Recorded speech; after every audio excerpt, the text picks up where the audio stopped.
You don't know me, but trust me, the bad guys do. I've spent 40 years investigating schools, searching for the best, exposing the worst. They call me the school sleuth. I've cracked a lot of cases, thought I'd seen it all, until this one fell in my lap. I'm calling it the case of the wired classroom.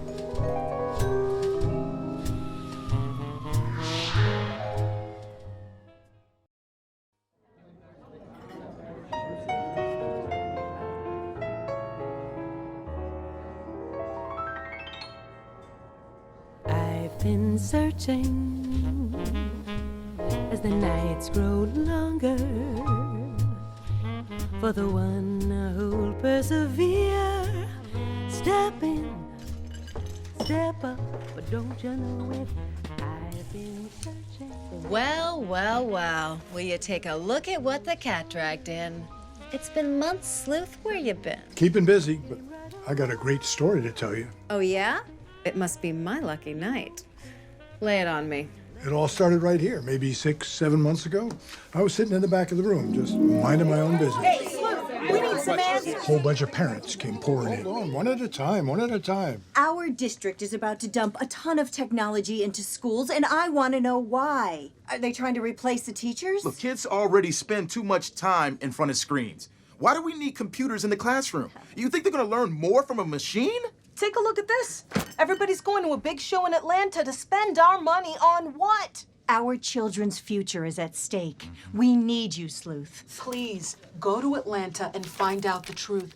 Are computers gonna ruin our schools? An old-fashioned guy like me to investigate computers? Hey, they were paying the tab.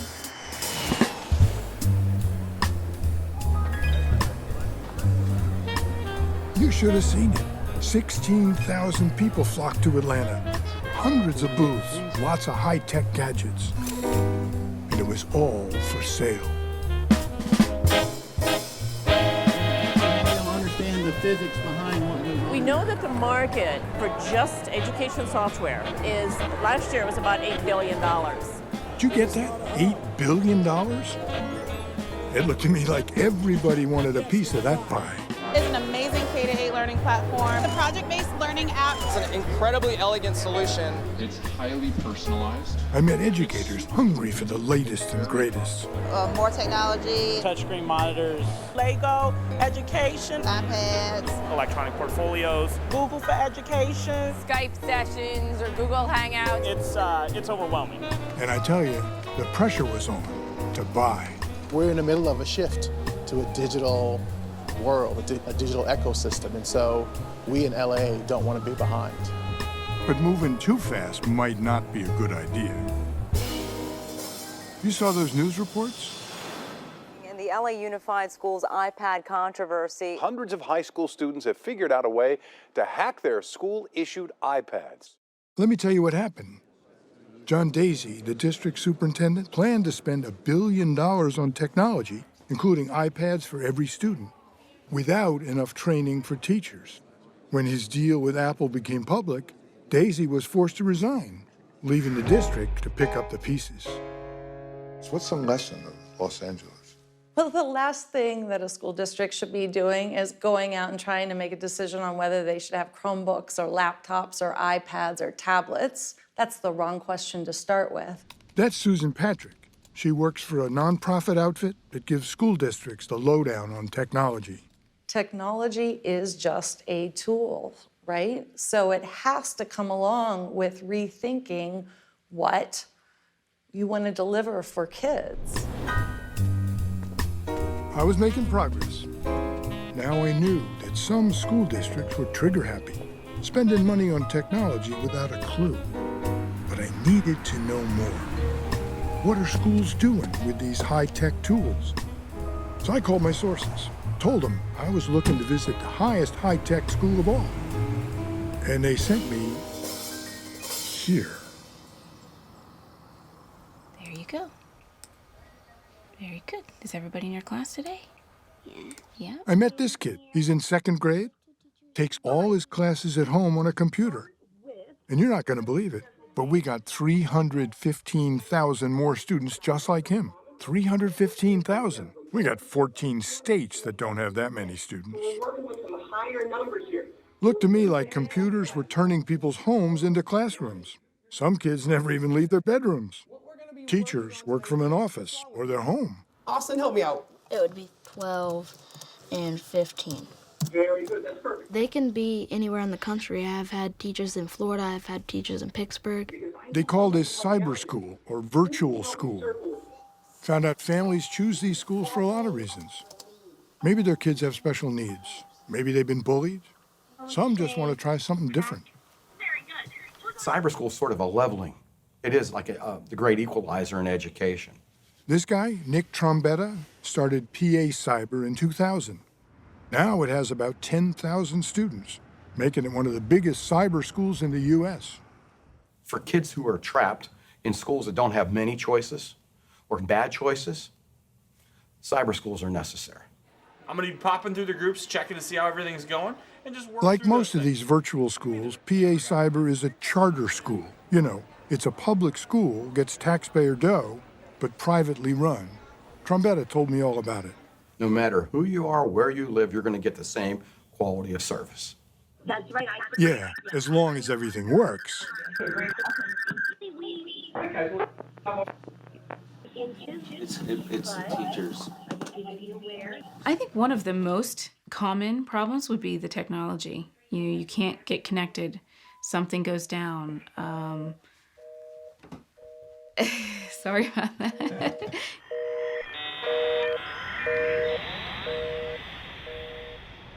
Next stop, Oregon, to meet a virtual teacher named Darcy Bedortha.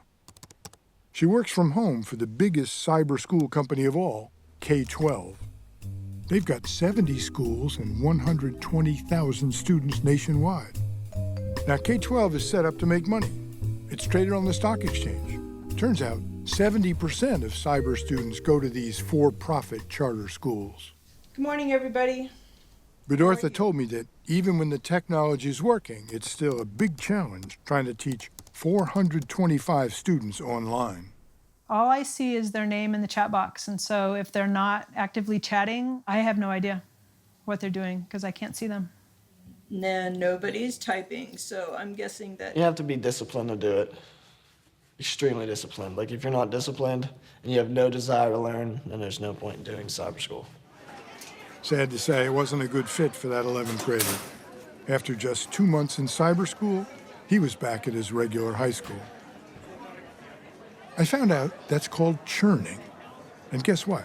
Some cyber schools have a 50% churn rate. The kids go back to the regular public school. But believe it or not, the cyber schools sometimes get to keep the taxpayers' dough. At the end of the day, you're taking money away from districts that are doing a reasonably decent job to serve entities that have mixed results. Mixed results? I gotta tell you, that guy's being kind. On top of high churn rates, cyber school graduation rates are less than half the national average. Very good, Jesse. What do you think, Molly? Most of my seniors didn't graduate last year, and that's hard. What's going on, Sleuth? How do they get away with that? Beats me. Maybe we just aren't paying enough attention. But hey, get a load of this. K-12 makes a lot of money. 33 million one year, 28 million another, 19 million. Public school making all that profit. And not only that, get this. That guy who started PA Cyber, he's been indicted, charged with embezzling $8 million. That case is pending. So when money's the bottom line, kids get shortchanged, huh? It can happen. Yeah, well, it sounds like your clients might have a case. But these are cyber schools, right, Sleuth? What about real schools? You know, the ones kids go to. What's going on there? That's complicated. Let me tell you about a guy I met who believes that computers can do as good a job, maybe better, than real teachers.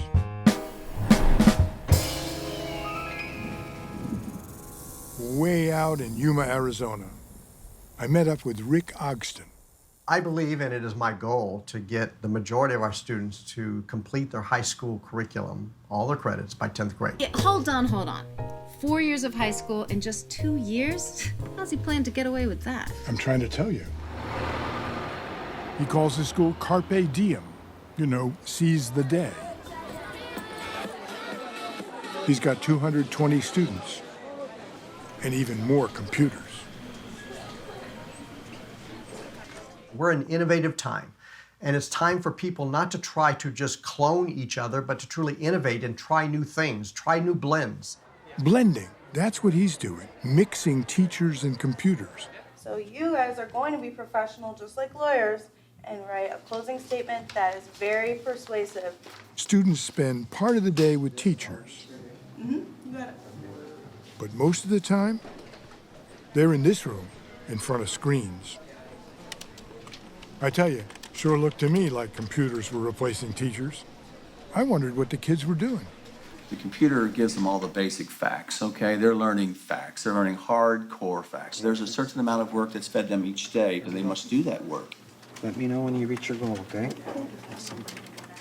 Carpe Diem uses machines to teach, test, and track every student.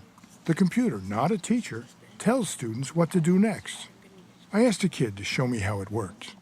This is my progress bar. It shows me what percent I'm at and where I need to be. So this is obviously blue, and that means I'm on target or within 3%. But red means you're behind, and ahead is this color green. And I love to see that because I love that color green. It's real-time data. We get it right away. That same minute, we know that this child is struggling in this concept, and it even gives us what concept you're missing. Teachers told me they use the data to plan lessons and put kids into groups. Okay, very good. Now, so put it in your search engine, please. So I can have a class here with Benitha in English because we're good at English. And then if I'm bad at math, I'll have a class with another student who's at the same level of math with me. This is not new. Teachers have always personalized education. What's new is the kind of scale that you can achieve. You cannot personalize education at scale without leveraging technology, period. You can't do it. He might be right. And we're on page 8. In most schools, the teacher gives one lesson to all the kids. Problem is, some kids are behind, feeling lost, while others are ahead and get bored. But here, computers can give each kid a different lesson that's just right for that kid. Not too hard, not too easy. And kids can go as fast as they want. I am already taking a year ahead in my math course because I'm really good at math. The moment I'm in a groove, it takes a while to stop. So I keep going. I'm on the computer, I want to say 7 to 8 hours a day. Wait a minute, Sleuth. 8 hours a day on a computer? I thought that guy said it was personalized education. So where's the person? I've been thinking that myself. I've also been wondering, can it be healthy for kids to spend all that time in front of computers? If I can interrupt here, I believe I can help you with that. You a doctor? Of course, a doctor in the study of the family. Now, that boy that you mentioned, he's not alone. Kids today are spending an average of 7 hours a day with all their screens, phones, and devices. Surveys have shown that kids who spend too much time plugged in are exercising less and eating more. Excessive media use can also lead to attention problems. I was thinking that myself. Thanks very much, Doc. You are welcome. Starting tomorrow, some new rules in my house. And you know what else? All that time in front of a computer is not paying off. Scores at Carpe Diem have been going down in reading, math, and science. Like I said, tomorrow, new rules. All right, Carpe Diem. Don't forget, efficiency is Rick Ogston's goal. Getting students to complete their high school credits in 2 years instead of 4. What we don't want to do is just keep kids in high school just because they have to complete 4 years. It's about learning things, and if they can learn it quicker, if they can learn it in less time, then why not? And the hardest working student today, Sheridan Hackman. Well done, Sheridan. It's a lot in a day. I mean, it's kind of like any other school. It's going to be a lot of work piled into your head in one day, and then the next day you're probably going to forget it. That's with me. But, I mean, it's difficult, but it's okay. I like it. She said she liked it, but I wasn't convinced. So I asked some other kids what they liked. I really like art, and I really like volleyball, and I want to play violin again, and I can't do that at this school. I do believe in the arts. I love playing. I'm a musician myself. But is it necessary to have art and music? No.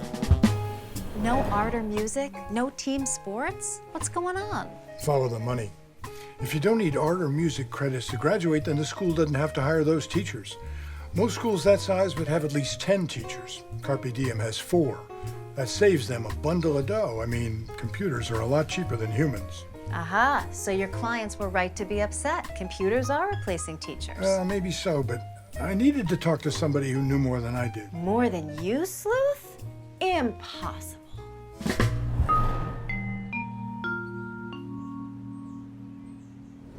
Just getting kids through school faster is not a super compelling goal. This guy, Richard Culata, is Director of Technology for the U.S. Department of Education. Figured he'd know if computers were replacing teachers. This isn't about teachers or technology. This is about giving the right tools to the students and teachers when they need them. Could you imagine if you said, it's about books or teachers? You have to choose between the two, one or the other, books or teachers, right? That's a preposterous argument. Nobody would go along with that because you know that books work well when they're in the hands of students and teachers to learn something. It's the same with technology. Okay. They go together. So now I had to find a school that wasn't cutting corners. You know, lots of computers and lots of teachers. Source told me about a school in Brooklyn, New York.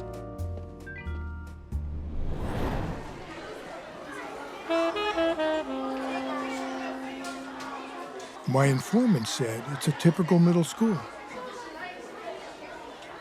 But for a minute there, I thought I was at an airport. Looked like the kids were checking to see if their flights were on time. Turned out, they were just getting their math assignment. Wonderful job. Take these, save them, hop outside, figure out where you go for second period. My favorite thing about this program is the organized chaos. In a traditional classroom, you sit down, you stop talking, you write the notes, and that's that. The school tore down walls to create one big classroom for about 100 students, 5 teachers, and a lot of computers. Each section of the room has a different purpose. Over here, teachers deliver new lessons, like how to divide fractions. And then you get 100? The teacher talks, the kids listen and ask questions. So the denominator is Good old-fashioned teaching, nothing new there. Okay, so write that down. But the rest of the room, some kids are in groups, practicing what they've learned. Yeah, this is coming out good. I'm gonna redo it on the ground. Me too. I like the shape. I want to get a 4. Others are working on problems by themselves. You have kids that are at least doing 10 different skills. So about 20 kids on 10 different skills. Not possible in a regular classroom. Why there's similar Over here, kids who need extra help are back with the teacher. general thing. Can we be very specific about what do they have in common? Proportional. What's Karen say? Proportional. Exactly. And it's all going on at the same time. Absolutely. So we want to simplify. Then, at the end of each class, every student takes a quiz. Right away, the computer delivers scores to students and teachers. And get this. That data comes right back to this office, and we create your schedule for tomorrow based on how you did today. Keep that 4 to 5, so for a mock-up. That's Joel Rose, the co-founder of the program, which they call Teach to One. Right now it's just for math, but he said they'd like to cover other subjects someday. I got a tour of the Manhattan office from the other founder, a fellow named Chris Rush. This is our mini warehouse. It's a combination of good old-fashioned textbooks and workbooks, as well as online videos and other online materials. He said they cherry-pick lessons, feed them into the computer program to create the curriculum. We've gone through about 80,000 lessons, and then we really only use the top 10,000 of those to give to kids. Also told me they revise or scrap lessons that don't seem to help students learn. That's something textbooks can't do till the next printing. Then I hit him with my big question. Is your goal to replace teachers? Quite the contrary. This is about replacing textbooks, not teachers. We want to empower teachers and give them the best set of tools we can, like we'd give a doctor the best set of medical equipment or a pilot the best set of technology on board an aircraft. I was impressed. The computer creates a different schedule for every kid and every teacher every day. No human could do that. Around 4 o'clock, some preview schedules or preliminary schedule comes out, and we try to tweak it and refine it and see if there's any changes that we or the teachers think should be made. And then we finalize the schedules and send them out to the students and the teachers. I get a new schedule every single day based on how the kids did that previous day. It tells me when I'm teaching, who I'm teaching, what topics I'm teaching, where I'm teaching them, and it gives me some materials to work with. After I saw the whole operation, it started to make sense. But I still had a few questions. You work for the computer works for you? The computer works for me. Computer's dumb. I spent so much time in my old classroom gathering data. Now I can have the data gathered for me, now I can use it and plan with it. We can solve this one. What the computer generally doesn't do well is teach a live instruction, assess where students are right then, ask leading questions, probe students. If they're having trouble, we can push them, ask them, and that sort of thing. And the computer can't do that. Also wondered how teachers felt about working on a team, working in the same room. The biggest adjustment for me was just teaching in front of a lot of people. You know, if I'm teaching over here, anybody in the room can hear me. You know, and nothing's private anymore. Third time. Putting team above self is a challenge. So when we make a decision, it's not I, it's always the team. Whenever we email each other, it's team. Everything goes back to us. Well, we're happy. I mean, we get asked, do you want to do this again next year? Yeah. And we're like, yes, if you let us, we'll do it. We're ready to go with it. Felt to me like they're onto something. We'd love a world one day where models like this, including ours, are really powering more than half of the students in the entire country. Tell me, Sleuth, how many students do we have here in the U.S.? About 50 million. And how many in this program? About 6,000. And it's just math, right? Not English, not science, nothing else? I see where you're going with this. It's true, it's just a drop in the bucket. And it's gotta be expensive, right? All those computers, big office in Manhattan. But it's a pilot program. When they add more kids, the costs will go down. But if you're worried about costs, how about free? Free? Well, free I can afford.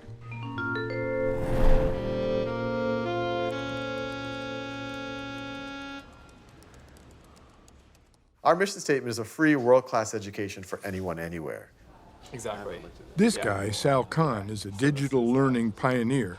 He told me how back in 2006, he started posting videos on the internet to help his cousins with their math homework. So let's say I had the equation 5, that's a big fat 5, 5x equals 20. Word of the video spread like wildfire. Now millions of people go to the Khan Academy website to get help with math, science, and other subjects. Global perspective, this is the Korean Peninsula right here, and this is Japan. Doesn't cost a penny. And Sal Khan's not the only game in town. There's plenty of other free software that schools and teachers can use. Today, more than 90,000 teachers are using Khan Academy. It doesn't mean that Khan Academy is giving the whole education. We view this as you actively learn and you're doing things, these videos are a resource for you. And they're short, and hopefully they can answer the questions that you have. Back on the Google. Yeah, see, I've been working this case for months, seen teachers mixing technology into their teaching, and this one term kept popping up. Blended learning. Blended learning. blended learning. Everybody's talking about blended learning now, so. Trouble is, everyone seems to have a different idea about what it means. And what is blended learning? Blended learning. What is it? You want to go first?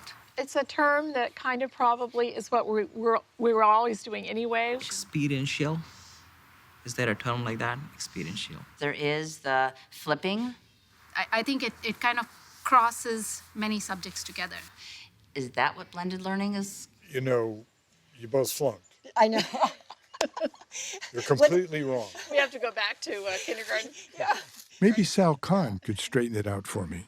So there are two types, people imagine there's physical learning, which we all grew up in a classroom, your peers, the teacher, the school. Would you take out your notebooks so you get... And then there's this online stuff. There's things where you can go to a web page and get videos and exercises.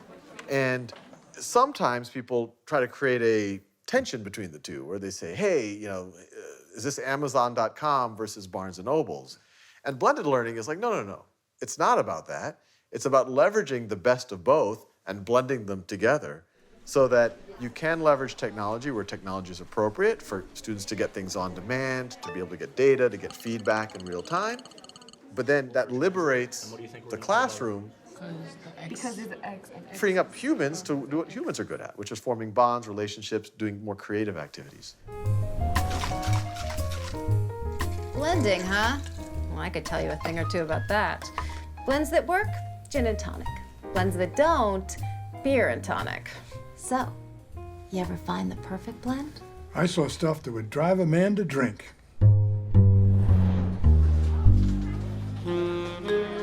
Lots of schools don't show any imagination at all. Tell me who's Tyree in our story. Basically, they've just swapped computers for textbooks. Teaching facts, the capitals of countries, or the periodic table. And skills, phonics, how to add and divide, diagram a sentence. Sal Khan told me some schools misuse his program. I've unfortunately heard of this, of the videos being shown on a projector in the front of the classroom. That's a misuse. But I'd also say it's a misuse of Khan Academy if you're using this resource to make all the kids go in lockstep. Or if you're saying, you must finish this by tomorrow, otherwise your grade is gonna go down. The best way to stifle learning, the best way to stifle creativity is through coercion. Sure looked to me like kids were learning only what they needed to just to pass a test. Pretty basic stuff. All right, we're at top of page 241. Too basic, according to my sources. You have a device that has more computing power than what we used to take the first people to the moon, and you're using it for dittos? That's not the type of transformational learning that we are seeing when technology is used effectively. So, did you see any schools doing it right? I sure did. You want to see? Pretty high tech, Sleuth. Just press that button.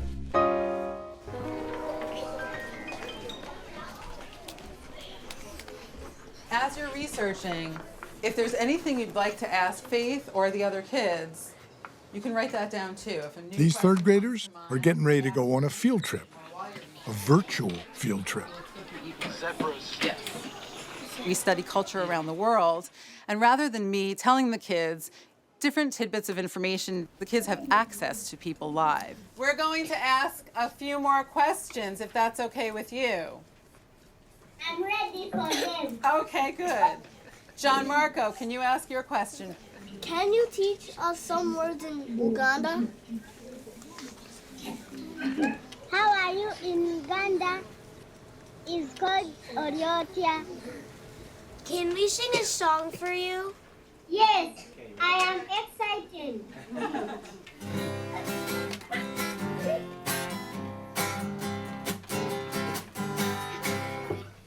As we travel down this weary road, Amane to Benakustawi. We need strength to carry on our load. Amane to Benakustawi. I thought it was just so fun that we were all singing together and we could learn from one another. This is the American flag. Please give us courage. They were like really upbeat. And we were just sitting here. We should like do what they did. It's really opened up their eyes to other parts of the world, and having the kids meet a little girl who's the same age as them, so far away, makes all the difference. We feel so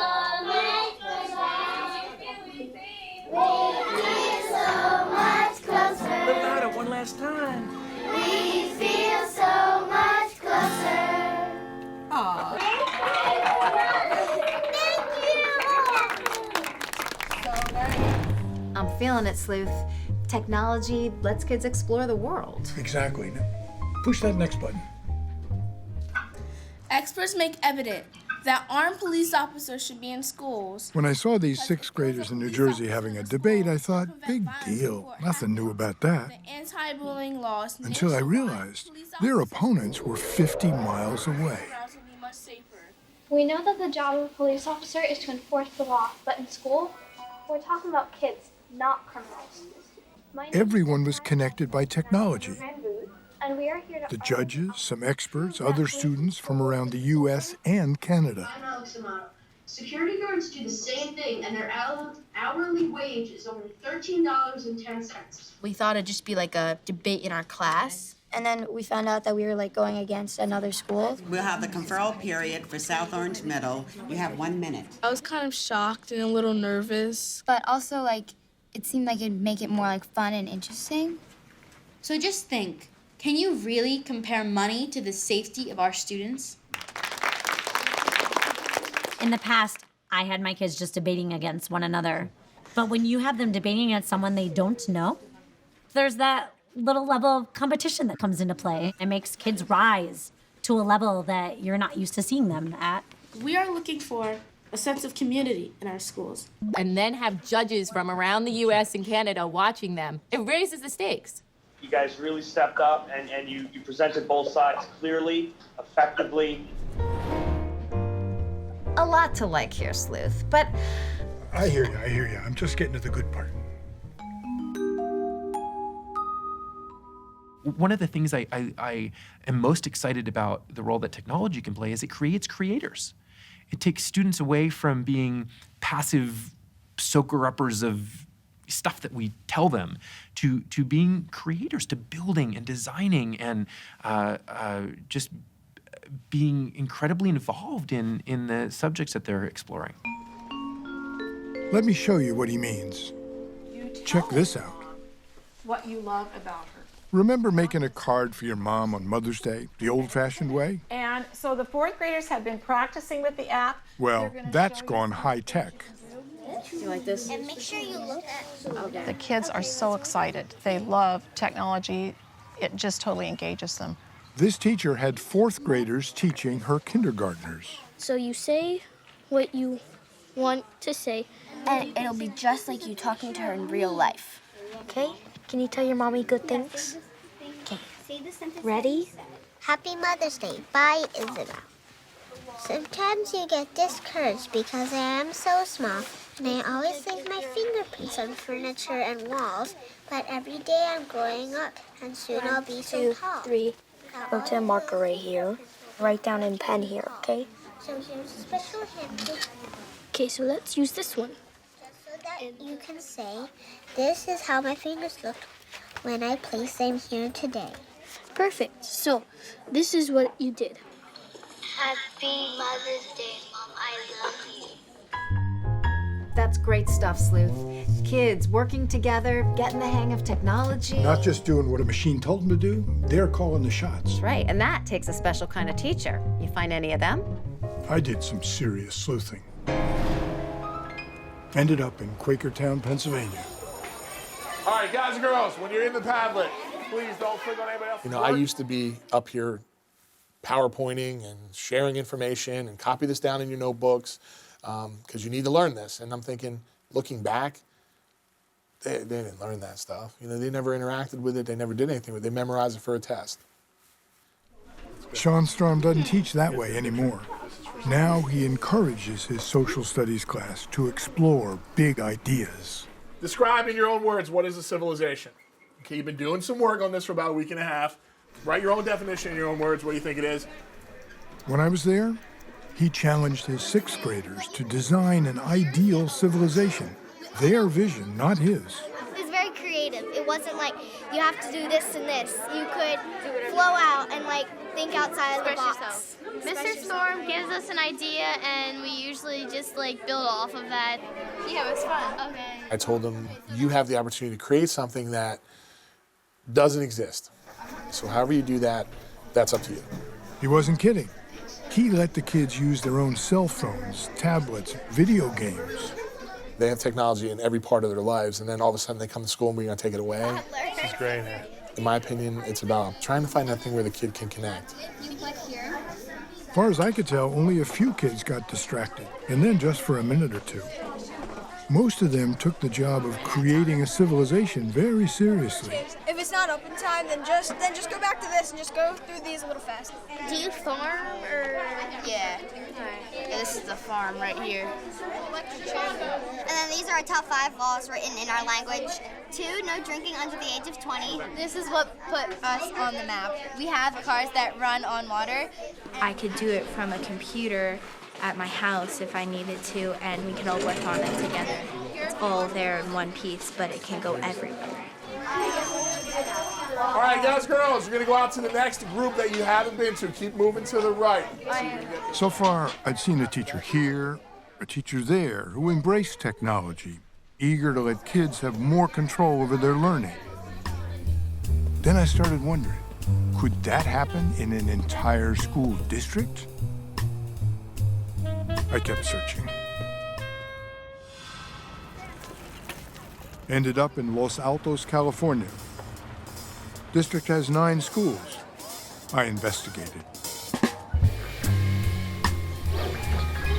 I found a class of 5th graders using technology to design and build their own board games. So did this look like your design? Yeah. In another classroom, kids were working on math skills. Over here, students were learning how to make computers work. And each person in this room, you guys can program. So you can program this chip. Everywhere I looked, kids seemed excited to learn, whether they were using technology or not. Then I wandered into this 7th grade classroom. What did you learn today, and how will you use the next Genius Hour? Tell me what skill you improved. There must have been a dozen different projects going on. This girl said she was trying to measure the amount of electricity in a lemon. For the first part, I'm just going to try to get one row. I wasn't sure what was going on over here. So we are trying to create an LED screen like the kind you would see on the freeway if there's construction, like one of those big construction in progress signs with the orange blinking lights. Which is why we've got a grid of LEDs right here. Here's what I found out. Instead of the teacher telling the kids what to learn, what to think, these students were free to follow their own interests.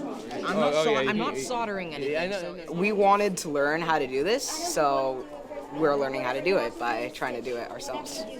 If in schools we're not letting kids create with the technology and put their own voice and their own spin on the information, then we're failing there too. It needs to be we're not just consuming, we're not just using a Google Doc and typing or replacing a worksheet or looking something up on Google, but we're actually making meaning of all of those pieces that we gather, and we're creating something out of that.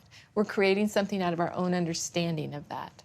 So we want to be creators, not just consumers. I'm sold, Sleuth. I like it.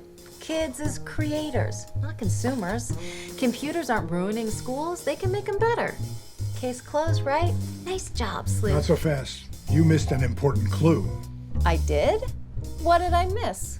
Well, I showed you a couple of dozen great teachers. Do you know how many teachers we have in the United States? You tell me. More than 3 million. That's the $64,000 question. How many of them are ready? Go to Edmodo. You remember Sean Storm. He's ready. But down the hall, in another social studies class, different story. Open to 36.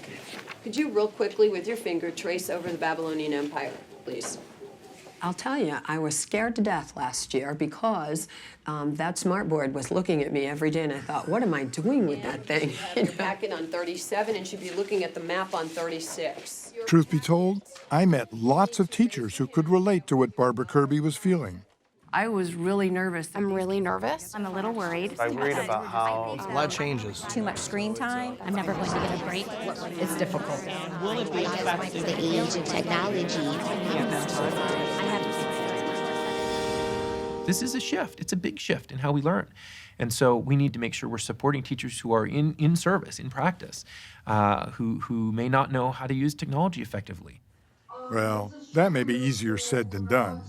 Teachers are always like to be in control. They're the ones who want to control everything in the classroom, and you can't control technology all the time. That's Alyssa Malaspina. She's a school librarian in New Jersey, and often the first to test the waters. Guys, I have no internet. So what I try to do is I try to be the one who will take the risk with the kids and show that, sometimes it may work, sometimes it may fail, and it's okay. Hi, can you hear me? Yes, I can. We're here. Awesome, I am so sorry. Every school that you go into, there's some bumps. There are always bumps when you transform learning. It's a messy process. But you figure out what's not working, and you make changes. And the faster you can do that, the better it is for students and teachers. So I'm thinking to myself, and exactly who is it who's going to convince teachers that it's okay to take risks and it's okay to fail? To try something new in the classrooms, to use some new technologies. Well, Mr. Manko, basically, he treats teachers as leaders. Sometimes he says, give this a try, and we try it, and it, just doesn't work for us. But if it doesn't work, we'll regroup and we'll try something different. They're talking about their principal. Name is Joe Manko, out of Baltimore. All right, read it again. It is a spring day in the day. I've been thinking a lot recently about failure and how I think it's one of the things that really hampers our schools because, and I understand why, right? Because you obviously don't want to fail when you're working with somebody else's kid. But if you don't step outside your comfort zone and try something different, you won't grow as a professional. Yes. We fall into this rabbit hole in a lot of schools where there's heavy investment in the technology tools and very, very low investment in the professional development. That makes sense, but my sources tell me it's going to cost at least a couple of $2 billion to retrain teachers. Not cheap. Speaking of money, this district spends $350,000 a year on professional development. That's one way to do it. Teachers in Los Altos, California get together regularly for training. They also have 3 coaches standing by to help. I love that idea. Because then you could add Cammie Thorderson is one of them. She told me the trick. Find the early adopters. There are those people on their campuses, those teachers who are just hungry for a chance to do these kinds of activities. Understand? So your choice. They're your barrier breakers, and identifying those teachers and letting them be those leaders and then helping them support other staff members along the way. Let's check this out, because that sounded a lot like Sean Storm. I connect with a lot of people on Twitter, teachers, educators, principals, administrators, who just challenged the thinking behind teaching. Here's what I used for. Then he takes what he's learned back to his team, including his neighbor down the hall, Barbara Kirby. What is that question? I am seeing so many opportunities now, and what is so much fun is to work with these guys and have them show me, try this, try that. We're moving along now. I feel more confident about it, I do. Did see that? There you go. What do you think? So this is not going to be a walk in the park, Sleuth. It's going to take money. And good leadership. And time. A lot of time. Time they've got. They do? Unfortunately, they do. Most schools are not ready. Oh, no. Here's the big shocker. Most bars, delis, dry cleaners, they've all gone high-tech. But schools, 4 out of 5 students do not have access to high-speed internet at school. Wow.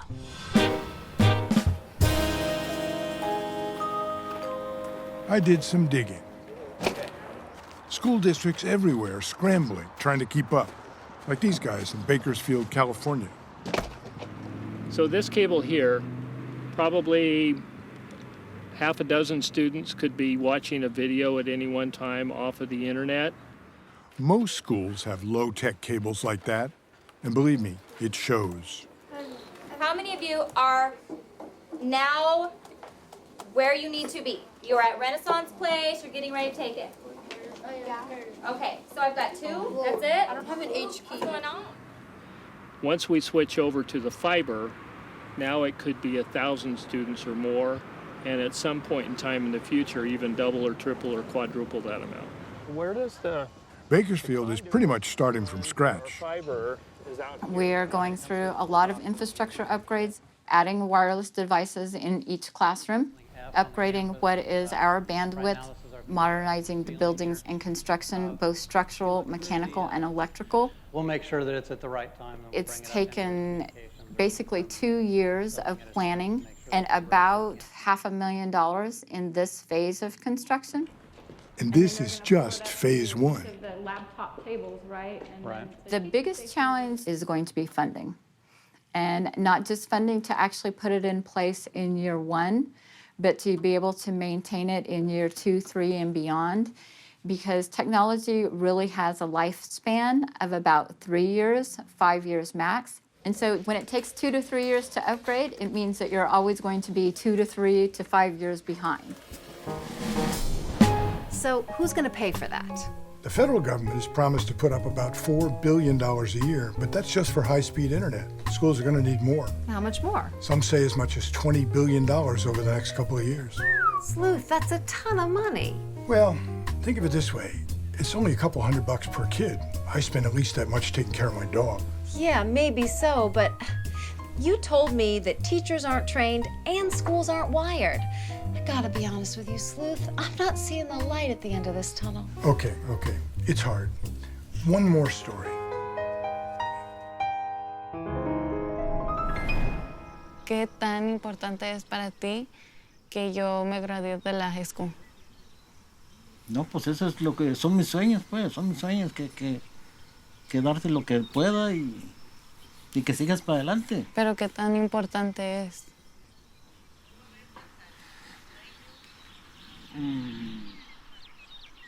Bueno, la primera es que si no acabaras tú la high school, claro que vas a ir al field. Life in the fields is hard. California Rios' mother spends her days working in them. Dad drives a truck, sometimes on the road for days. California Rios is the youngest of 5 and could be the first in her family to graduate from high school.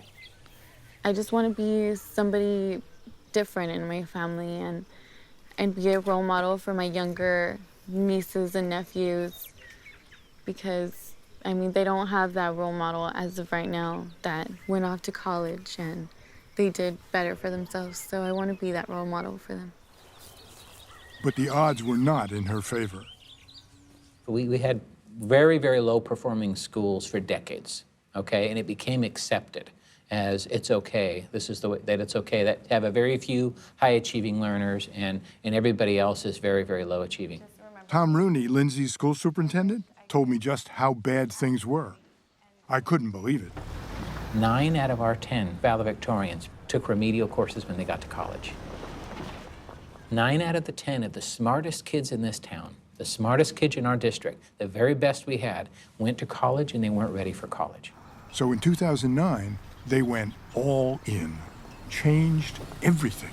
We've dismantled our grading system. We've dismantled how we group kids. We've dismantled how a learner progresses through the system, how they access information only through a textbook or only through the teacher. And we've replaced it with a system that is truly learner-centered.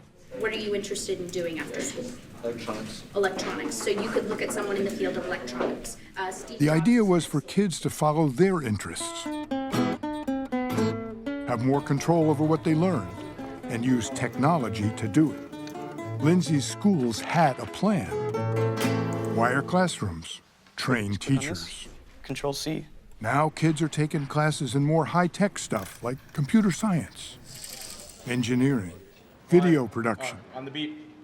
and they move at their own pace. So we have a group that is moving ahead, X6, group that is beginning MT6, and then Because we have all of the lessons online, I can make tons of individualized lessons that all focus on the same skill set. They can choose what lesson they want to do and go from there. And what are you going to be doing with that next couple of months of your life? Where are you going to be going next? And get this, every high school student got a laptop. Before high school, I wasn't familiar with technology. Your name? A lot of it was new to me. I mean, I didn't have internet at home. We didn't have a computer at home. I felt like I was behind all the other students. Close out of that. There's absolutely a digital divide when it comes to technology, and it's based on income level. And one of the things that we can do to solve that is to give students exposure to the technology that they're going to need to be successful later in life as part of their academic program. Beto, it's usually first name dot last name. I would say more than half of our students would not have a computer if the district would not provide it for them. And that, it's a really huge deal. Kids don't know how to search a website. They don't know how to find reliable sources on the internet, how to properly format a paper. And this does not need to be in all caps. If we're trying to make these kids creative and innovators, they need to know what they're doing first. Tenías calificaciones más abajo antes y subiste, que no, subiste a algo con la cosa esa. Tenías calificaciones más abajo antes. He's just saying that ever since I got the laptop, my last report card was really very well. Like, it was in the top ranks of my class. So I went from average to the kind of the top of the class. Looks like the changes worked across the board. Dropouts and suspensions are down about 40%, and the graduation rate was 75%, now over 90%. We are developing basically an entire grade of people ready to present to the world. The more comfortable they get with this technology, the more they know about it, the more empowered they feel. You're setting them up to see a larger world than just Lindsay, California. Here's California Rios. Before California can graduate, she's got to convince a panel of teachers, community leaders, and the superintendent that she's ready. Welcome. Thank you for being here. This year, I enrolled in AP English as well as AP Spanish language. What our responsibility is in the system is to teach them those life skills to break the cycle of poverty so that you can be more successful and have greater opportunities.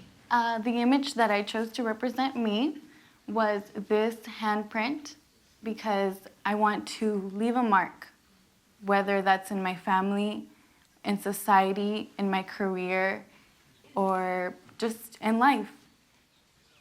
Que si tú piensas que yo tuviera la misma oportunidad si no tuviéramos computadoras en la escuela. No, dile que esa maquinita te va a abrir más puertas que yo creo. California Rios graduated from high school in 2014 and headed off to San Jose State University. Case closed, Sleuth. So the problem isn't technology, it's how schools use it. You got that exactly right. It's on us. Oh, I know what you're gonna say next, right? You're gonna invoke your golden rule now, aren't you? I can't help myself. Whatever we want for our kids, we got to do that for all kids. Pardon me for interrupting, Sleuth, but that's a great story. Thanks very much. You know, it's frustrating. I wish some reporter would get a hold of this story and tell the whole world about it. You guys happen to know any reporters? Well, you know, one of the things that you're doing right, Sleuth, you're hanging out in bars. So that's where reporters hang out. Between the two of us, we probably know a couple. I'll ask around. I really appreciate it. Thanks a lot, fellas. Okay. Never mind. I've been searching as the nights grow longer for the one who'll persevere and step in, step up, but don't you know it? And you're a sleuth, and you don't know any reporters. He doesn't get out much. I don't get out The much. voice grows stronger. Suddenly, Fantastic. and that's it. That's enough for me. Following the money, something must be wrong. I've seen trouble all along. Big business and new ideas. It's his business to know what's real, and I'm still searching. Though the light grows stronger, the questions will linger on. It's a wonderful feeling to be on the case, a wonderful feeling to work with an ace who knows that there's a story in my song so long. Cheers. Welcome back.